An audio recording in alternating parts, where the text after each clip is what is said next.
مفتی صاحب، Los Angeles میں آگ بے قابو ہو گئی ہے، کچھ مسلمانوں کو اس پر خوشی ہو رہی ہے اور کچھ انسانی جانوں کے ضیاع پر بہت غمگین دکھائی دے رہے ہیں۔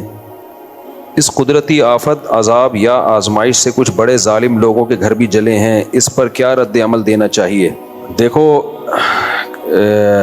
کہیں بھی کوئی عذاب آئے یا آگ واگ لگے یا کوئی بھی مصیبت ہو، لوط علیہ السلام کی قوم کا عمل ہمارے سامنے ہے۔ وہ گناہوں میں مبتلا تھی، جب ان پر عذاب کے لیے اللہ نے فرشتے بھیجے تو وہ فرشتوں نے پہلے ابراہیم علیہ السلام کو آ کے خبر دی، ارسلنا الی قوم لوط، ہم قوم لوط کے پاس آئے ہیں اور ان کو تباہ کرنے کے لیے آئے ہیں۔ تو ابراہیم علیہ السلام نے اس پہ خوشی نہیں منائی تھی۔ قرآن کہتا ہے یجادلنا فی قوم لوط، ابراہیم علیہ السلام ہم سے جھگڑنے لگے، یعنی اللہ سے تو کون جھگڑ سکتا ہے، مطلب یہ کہ اتنی لجاجت آہوزاری کی کہ عذاب نہ آئے، کہ گویا کہ لڑ رہے ہیں، یہ مبالغہ ہے۔ اور اللہ نے فرمایا ان ابراہیم لحلیم اواہ منیب، نرم دل تھے، بردبار تھے۔ تو انسان کسی کے عذاب کو دیکھ کے انسان پہ یہ سوٹ نہیں کرتا کہ وہ خوش ہو۔ ہمیں تو بس اللہ کے عذاب سے پناہ مانگنی چاہیے کہ اللہ نے جو کافروں کو بھی عذاب دینا ہے آخر میں ہی رکھے، دنیا میں اللہ کسی کو عذاب نہ دے۔ تو اس پہ خوشی نہیں بنتی جو آگ لگی ہے، یہ جب مان لیا جائے کہ وہ سارے ظالم ہی ہیں، لیکن ایسا ہوتا بھی نہیں ہے۔ جب کسی علاقے میں آگ لگتی ہے، کچھ برے ہوتے ہیں، کچھ اچھے ہوتے ہیں۔ البتہ اتنی بات ضرور ہے کہ یہ عبرت کی بات ضرور ہے۔ غزہ میں جب آگ لگی ہے، جو روزانہ آگ لگ رہی ہے، روزانہ بم برسائے جا رہے ہیں جس میں معصوم بچے جل رہے ہیں، اس آگ پہ کوئی نہیں روتا۔ یہاں جب آگ لگی ہے تو پورے میڈیا نے اس کو فوکس کیا ہوا ہے، کوریج۔ تو ہم یہ نہیں کہہ رہے کہ اس آگ کو آپ کوریج نہ دیں، اس کو بجھانے کی کوشش نہ کریں۔ یہ جیسے انسان ہیں تو غزہ میں رہنے والے بچے، عورتیں، وہ بھی تو انسان ہیں، ان کے بارے میں خاموشی اختیار کر لینا، بلکہ اور اسرائیل کو اپریشیٹ کرنا، پروموٹ کرنا، اس کی مدد کرنا، تو پھر انتقام کی اللہ کی آگ بھی جوش میں آتی ہے۔ اور اللہ بتاتا ہے کہ تم جو کر سکتے ہو تم کرو، میں جو کر سکتا ہوں وہ میں کروں گا۔ وَمَكَرُوا وَمَكَرَ اللَّهُ وَاللَّهُ خَيْرُ الْمَاكِرِينَ۔ اللہ کہتے ہیں یہ میرے خلاف تدبیریں کرتے ہیں تو میں بھی تدبیر کرنے والا ہوں، اور میری تدبیر ان سے زیادہ پاورفل ہوتی ہے۔ تو ہم اس آگ پہ ہرگز خوش نہیں ہیں۔ اللہ اس آگ کو جلدی بجھا دے۔ بہت سے بے گناہ لوگ بھی ہوں گے اور بہت سے ظالم بھی ہوں گے، جیسے انہوں نے کہا کچھ ظالم صحافی جو ہے وہ اسرائیل کے اس عمل کو اپریشیٹ کرتے ہیں جو غزہ میں جو کچھ کر رہا ہے، تو ان صحافیوں کے گھر بھی جلے ہیں۔ نہ چلتے اچھا تھا، ویسے ہی اللہ ان کو ہدایت دے دیتا۔ لیکن یہ عبرت کی بات بہرحال ہے کہ اللہ جو عرش پر ہے وہ لا تحسبن اللہ غافلا عما يعمل الظالمون، اللہ کہتے ہیں اللہ کو غافل مت سمجھو جو کچھ ظالم لوگ کر رہے ہیں۔ تو اس لیے دنیا کو دونوں آگوں کے خلاف آواز اٹھانی چاہیے، دونوں آگوں کو بجھانے کی کوشش کرنی چاہیے۔ لاس اینجلس میں جو آگ لگی ہے اس کو بھی بجھانے کی کوشش کریں، لیکن میرے بھائی جو غزہ میں آگ لگی ہوئی ہے نا، اس کو بھی بجھانے کی کوشش کرو، اور اس سے عبرت حاصل کرو کہ ایک آگ اللہ انسان لگاتا ہے اور کچھ آگیں اللہ بھی لگا لیتا ہے۔ ہم تو حیران ہو رہے ہیں امریکہ جیسے ملک میں آگ لگ کیسے گئی۔ یورپ، امریکہ، کینیڈا، جاپان، ان ملکوں میں گیا ہوں، آگ سے بچنے کے لیے انہوں نے اتنی تدبیریں اختیار کی ہوئی ہوتی ہیں کہ آپ کی سوچ ہے۔ ہر بلڈنگ میں فوارے لگے ہوئے ہوتے ہیں، آٹومیٹیکلی آگ لگے گی تو یہ خود بخود یہ آن ہو جائیں گے۔ اور سڑکوں کے کنارے، جو سڑکوں میں جو ہے نا ایسی جال بچھایا ہوا ہوتا ہے گیسز کا، کہ جیسے ہی یا پانی کی لائنیں الگ سے ہوتی ہیں کہ آگ لگی تو یہ خود بخود کھل جائیں گی۔ اتنا ان کا آگ بجھانے کے جو ان کے جو سروسز ہیں وہ اتنی ایکٹیو ہیں کہ آپ سوچ بھی نہیں سکتے، اس کے باوجود لگ جاتی ہے۔ وجہ اس کی ہے بھائی اللہ سے کوئی لڑ نہیں سکتا، اللہ سے کوئی لڑ نہیں سکتا۔ حادثات بہرحال ہوتے ہیں، تو ہمیں ڈرنا چاہیے کہ جو اللہ ہے نا عرش پر وہ غافل نہیں ہے۔ تو اتنی بات ضرور ہے کہ ان بڑی طاقتوں کو ہوش کے ناخن لینا چاہیے کہ آپ غزہ پہ جس طرح سے خاموش ہو۔ ٹھیک ہے کچھ لوگ احتجاج، وہاں بھی امریکہ میں بھی عوام احتجاج کرتی ہے، یہ سارے امریکے ایک جیسے نہیں ہیں، بہت سے لوگ غزہ کے حق میں آواز اٹھاتے ہیں، یو کے میں بھی، آسٹریلیا میں بھی، کینیڈا میں بھی، ہر جگہ آوازیں اٹھ رہی ہیں، لیکن وہ اتنی پاورفل آوازیں نہیں ہیں کہ اسرائیل باز آ جائے اس ظلم سے جو وہ غزہ میں کر رہا ہے۔ تو اس لیے یہ عبرت کا سامان ہے، تو عبرت والوں کو اس سے، اور پھر جو آگ میں جلتے ہیں تو ان کو احساس بھی ہوگا کہ آگ ہوتی کیا چیز ہے۔ جب تک انسان اس مصیبت میں خود نہیں مبتلا ہوتا نا، دوسرے کے غم کا احساس نہیں ہوتا. جو اللہ نے ہمیں رمضان میں روزے رکھنے کا حکم دیا اس میں بہت ساری حکمتوں میں ایک حکمت یہ بھی ہے کہ بھوکا رہ کے غریبوں کا احساس ہوتا ہے کہ بھوک کیا چیز ہوتی ہے. جن کو کھانا نہیں ملتا ان بیچاروں کی کیا کیفیت ہوتی ہے. تو اللہ کی طرف سے آزمائشیں، اللہ تعالیٰ اس آگ کو جلدی بجھائے اور اس عذاب کو جلدی ٹالے، ختم کرے، اور لوگ جتنے جو زخمی ہیں اللہ ان کو جلد سے جلد شفا دے. لیکن اللہ اس سے ان ظالموں کو سیکھنے کا موقع بھی دے، عبرت کا موقع دے کہ جنہوں نے غزہ میں آگ لگائی ہوئی ہے، یا آگ لگائی تو نہیں ہے لیکن اس آگ کو وہ پروموٹ کر رہے ہیں، اپریشیٹ کر رہے ہیں ظالموں کو کی حوصلہ افزائی کر رہے ہیں، یا اس آگ لگانے میں ان کے شریک بن رہے ہیں. دیکھو ظالموں کے لیے بد دعا کی جائے تو وہاں سارے ظالم نہیں ہے نا، مسئلہ یہ ہے. اسپیسیفک ظالم کے لیے بد دعا کرنا تو جائز ہے، وہ بھی شدید حالات میں جب ظلم بہت بڑھ جائے تو اللہ نے اجازت دی ہے، لیکن پھر وہ صرف ظالم کی حد تک محدود رکھی جائے نا. میں گیا ہوں لاس اینجلس، سارے ظالم نہیں ہیں وہاں، بہت سے نیک لوگ بھی رہتے ہیں، بہت سے امریکی بھی ایسے ہیں جو اسرائیل کو سپورٹ نہیں کرتے، وہ غزہ کے حق میں، وہ غزہ پہ جو ظلم ہو رہا ہے اس کے خلاف ہیں. لیکن جب اس طرح کے اجتماعی عذاب آتے ہیں وہ تو سبھی لپیٹ میں آتے ہیں پھر اس کے. امریکیوں کو مسلمان بنانا دنیا کا سب سے آسان کام ہے.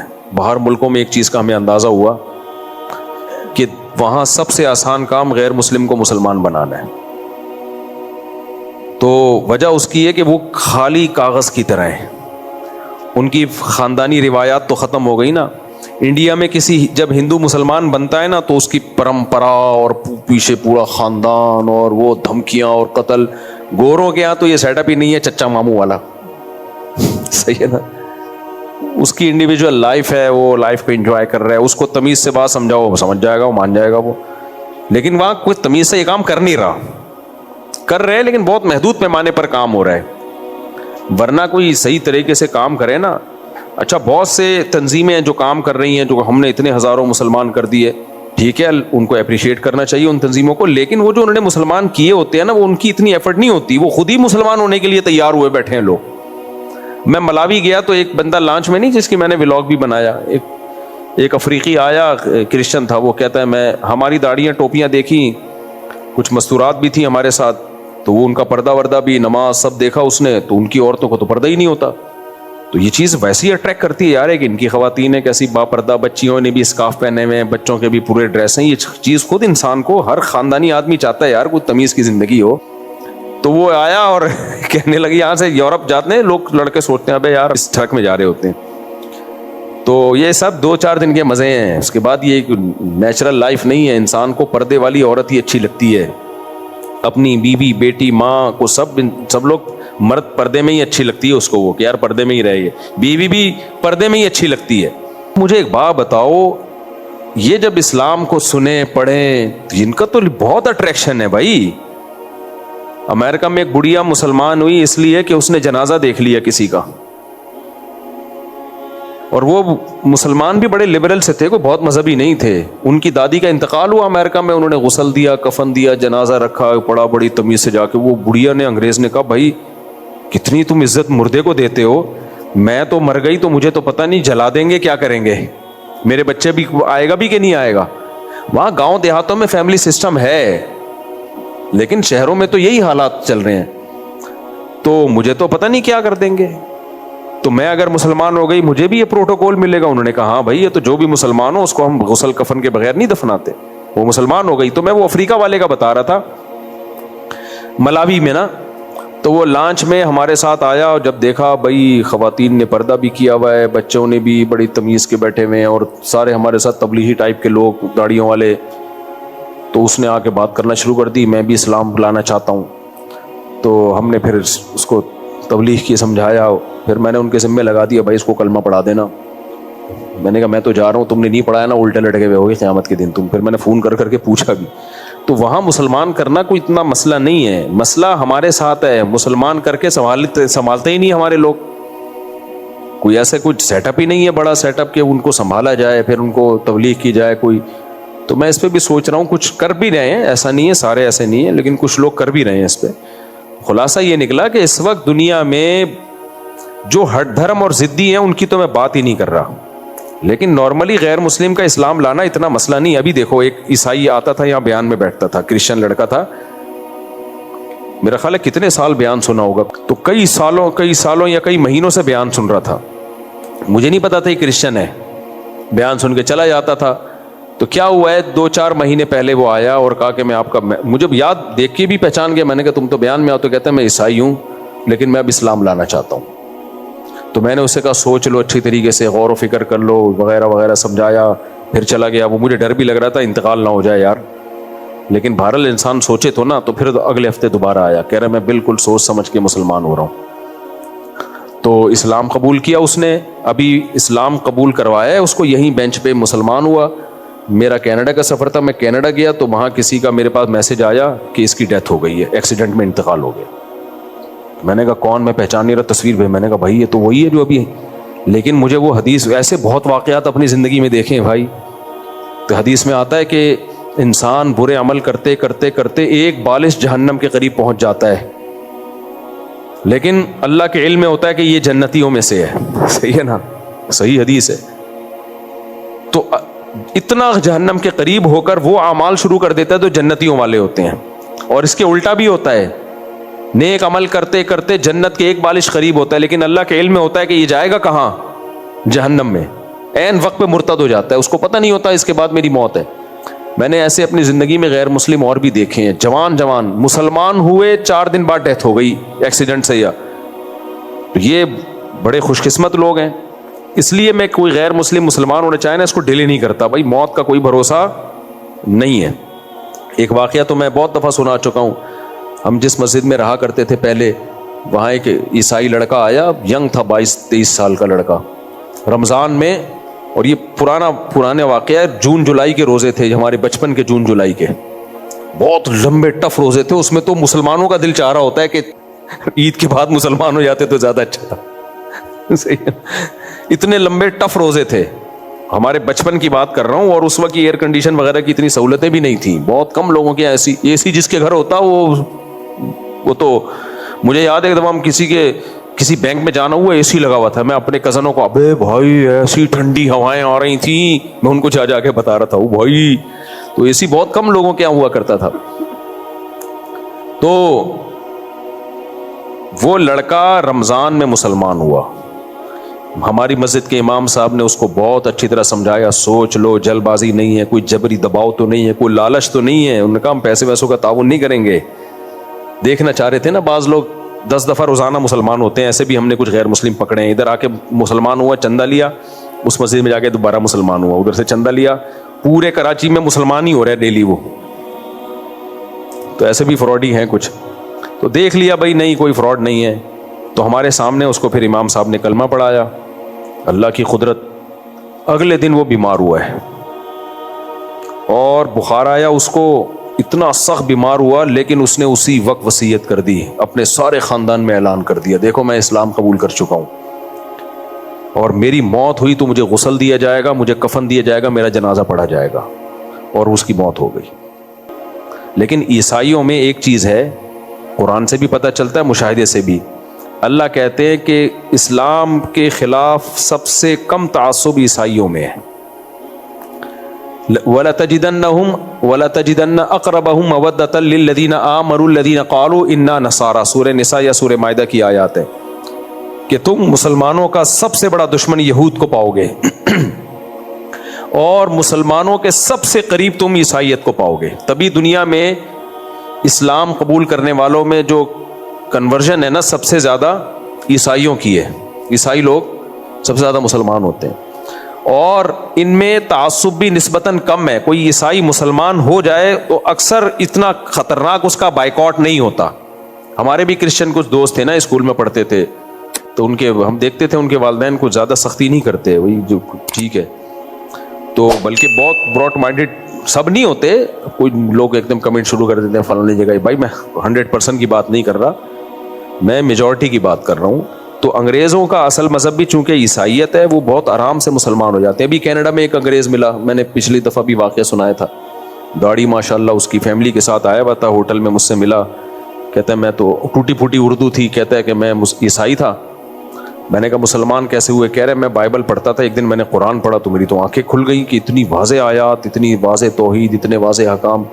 تو کہہ رہے بس میں نے ارادہ کیا مسلمان ہوتا ہوں. مسجد میں گیا, تبلیغ والے آئے ہوئے تھے 20 سال پہلے, ان کے ہاتھ پہ مسلمان ہوا. پھر مولانا شیخ الحدیث مولانا زکریا رحمۃ اللہ علیہ کا امریکہ میں مدرسہ تھا یار, انہوں نے بھی بڑے کام کرے گئے ہیں یار. کیا کیا کیا کام کر دیے یار انہوں نے. افریقہ میں ان کا کام, یو کے میں تو مدارس بھرے ہوئے ہیں. ساؤتھ افریقہ تو پورا فتح کر لیا ہے. سارے شیخ الحدیث مولانا زکریا کے خلیفہ ہیں ساؤتھ افریقہ میں, مدرسے ہی مدرسے. زیمبیا میں, ملاوی میں, جہاں بھی جاؤ بھائی, اور گئے بھی ہیں. آدمی کہتا ہے یار یہ کیا تھے یار یہ. پھر تبلیغ جماعت کو جو اتنی ترقی ملی ہے اس میں حضرت شیخ الحدیث مولانا زکریا رحمۃ اللہ کا بہت بڑا دخل ہے. تو اتنا کام اللہ نے ان سے لیا ہے. کہہ رہے ان کے مدرسے میں گیا, امریکہ میں ان کا مدرسہ اس وقت ان کے خلیفہ نے بنایا, پھر تو وہاں پڑھا, عالم بنے, پھر دنیا میں سفر کیا. بہرحال تو جو سب سے زیادہ اسلام قبول کرنے والے لوگ ہیں نا وہ عیسائی ہیں. ہندو بھی ہوتے ہیں بہت سارے.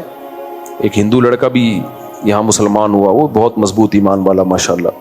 اپنے والد پہ اس نے اتنی محنت کی, لڑکا تھا بیچارہ نوجوان سا بالکل, اتنی محنت کی. والد مسلمان نہیں ہوتے تھے, والد بیمار ہو گئے بالکل آخری وقت نا, فالج ہو گیا ان کو. پھر والد نے آمادگی ظاہر کر دی, پھر اپنے ابا کو میرے پاس لایا, ان کو ہم نے کلمہ پڑھایا اور چند دنوں میں ابا کا انتقال ہو گیا. تو ہم نے کہا دیکھو یار اتنی ایک اس کے لیے خوشی کی بات ہوتی ہے نا, تو یہ طریقہ ٹھیک نہیں ہے. فلانا نے یہ لکھا تو فلانا, ایسے تو کوئی بچے گا ہی نہیں میرے بھائی. آپ جو پازیٹیو وے میں کام ہے کرو, دنیا خود آپ کو سلوٹ کرے گی. اور باقی جو بار بار میں علماء دیوبند کے بارے میں کہتا ہوں, انہوں نے کتاب میں یہ لکھا, اس سے پتہ چلتا ہے وہ قبر پرست تھے. بھائی پریکٹیکلی کیا ہے, قبر پرست ہوتے تو جاتے نا قبروں پہ. مولانا تھانوی رحمۃ اللہ علیہ قبر پرست تھے, یا اشرف علی رسول اللہ کلمہ پڑھایا انہوں نے, تو دیوبندی پڑھا رہے ہوتے نا کلمہ ان کے نام کا. سب سے زیادہ ختم نبوت پہ کام تو علماء دیوبند نے کیا ہے, دوسروں کو بھی سکھایا ہے. ائمہ حرم کے دورے مولانا مظہور چنیوٹی صاحب کرواتے رہے پوری دنیا میں, ان کو پتا تھا یہ سب سے زیادہ ایکسپرٹ ہیں ختم نبوت کے مسئلے میں. تو ایک چیز لکھی ہے, آپ دیکھ رہے ہو پریکٹیکلی دنیا میں ایسا ہے نہیں عملی طور پر نہ علماء دیوبند قبر پرست ہیں. ہمارے جتنے اکابر کی قبریں دارالعلوم کورنگی میں جا کے دیکھو, سب ایک بالش قبریں, مٹی کی سادہ قبریں ہیں. تو پھر مردے اکھاڑنا, اس نے یہ لکھا, بھائی کیا قصہ پرانا ہو گیا. مولانا مودودی رحمۃ اللہ علیہ نے بھی بہت کچھ لکھا ہے. لوگ میرے سامنے آ کے کہتے ہیں, میں کہتا ہوں لکھا ختم.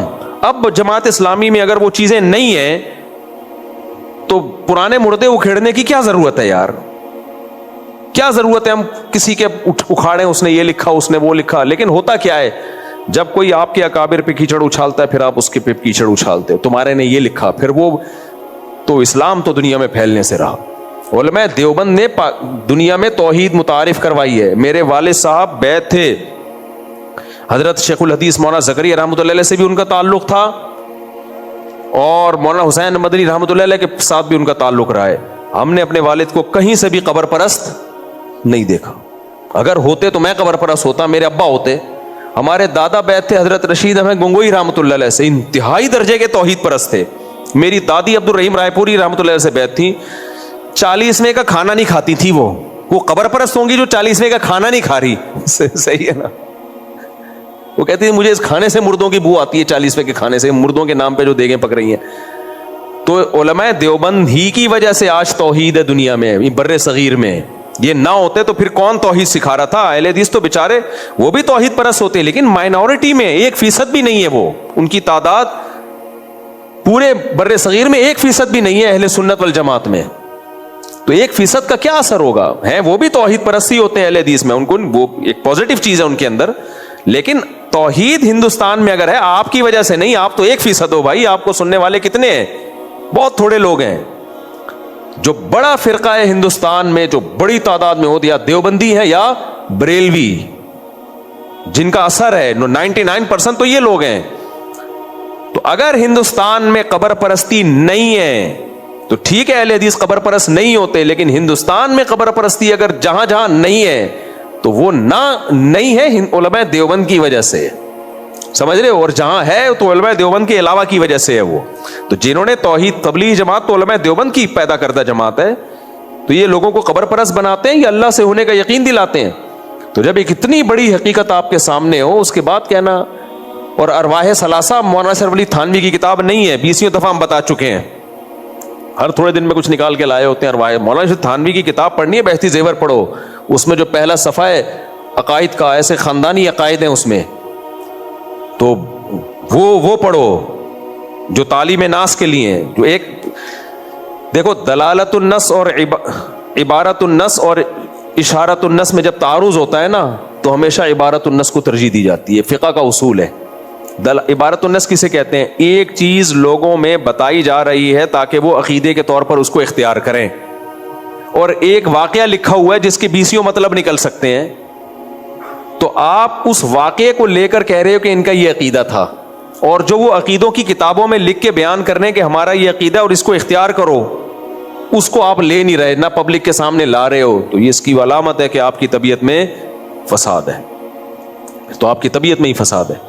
تو توحید تو پھیلائی ہمارے علماء نے. ہمیں تو حیرانگی ہوتی ہے کہ یار یہ کیسی باتیں کرتے ہیں. توحید تو ہم نے اپنے والد سے سیکھی, اپنے دادا سے سیکھی, اپنے دادی سے سیکھی, اور ان سب نے علماء دیوبند سے سیکھی ہے. میرے والد صاحب کی قبر دیکھ لو, میری والدہ کی قبر دیکھ لو صاحب, اور یہ ہمیں آگے توحید سکھا رہے ہیں کہ علماء دیوبند قبر پرست ہوتے ہیں. بھائی صاحب علماء دیوبند قبر پرستی کو ختم کیا علماء دیوبند نے. Thanks for watching. لائک اور شیئر سبسکرائب. جزاک اللہ.